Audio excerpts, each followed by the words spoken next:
With Rugby League celebrating 100 years, a panel of 30 experts had the arduous task of selecting the greatest team of the century. Former players, historians and media mainstays debated the makeup of the team, player by player, position by position.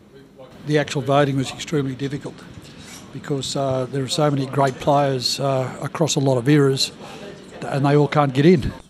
It was a tough ask. Yeah, was Fulton a better player than Lewis? Was Lewis a better player than Fulton? And that was always difficult because both of them are absolute out-and-out champions. And you know, in an ideal world, you'd like to be able to play both of them in the same side. Team of the century is always going to cause great debate, and it was tough, even for the game's greatest analysts.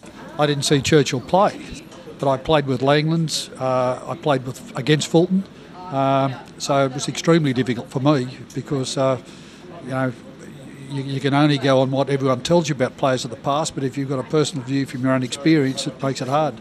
The battle for 5'8", highlighting the difficulty of the process. I thought the 5'8" was probably the hardest one to pick, and it was probably harder for me because there was more players in it that I'd actually played against. With only 17 positions up for grabs, some of the game's most iconic players are bound to miss out. Was there a better club footballer ever than Terry Lamb? I don't know. Then you got Wally Lewis, who was an absolute star at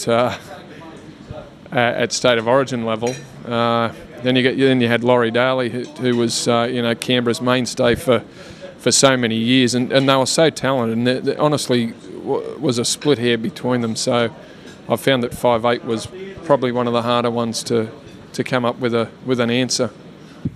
With the votes in the vault, the team of the century will be announced in Heritage Round in round 6. Andrew Bryan for NRL News.